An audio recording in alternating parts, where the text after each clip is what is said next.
I had a black dog. His name was Depressão. Whenever the black dog made an appearance, I felt empty and life just seemed to slow down.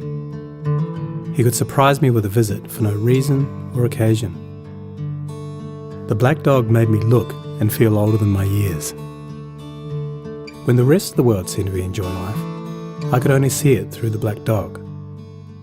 Activities that usually brought me pleasure suddenly ceased to. He liked to ruin my appetite. He chewed up my memory and my ability to concentrate. Doing anything or going anywhere with the black dog required superhuman strength. At social occasions, he'd sniff out what confidence I had and chase it away. My biggest fear was being found out. I worried that people would judge me. Because of the shame and stigma of the black dog, I was constantly worried that I'd be found out. So I invested vast amounts of energy into covering him up. Keeping up an emotional lie is exhausting.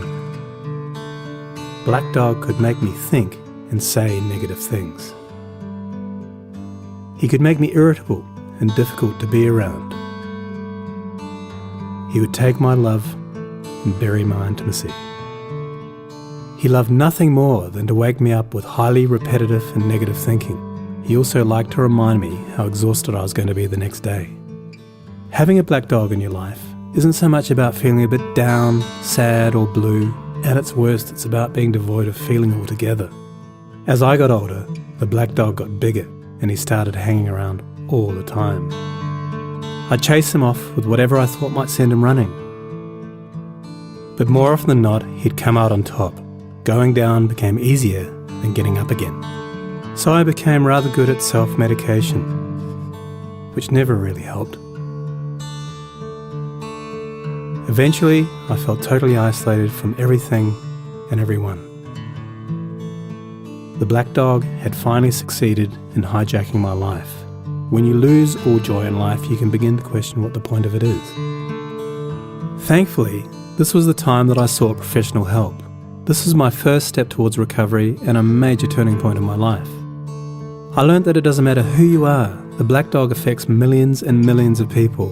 It is an equal opportunity mongrel. I also learned that there was no silver bullet or magic pill. Medication can help some, and others might need a different approach altogether. I also learned that being emotionally genuine and authentic to those who are close to you can be an absolute game changer. Most importantly, I learnt not to be afraid of the black dog, and I taught him a few new tricks of my own.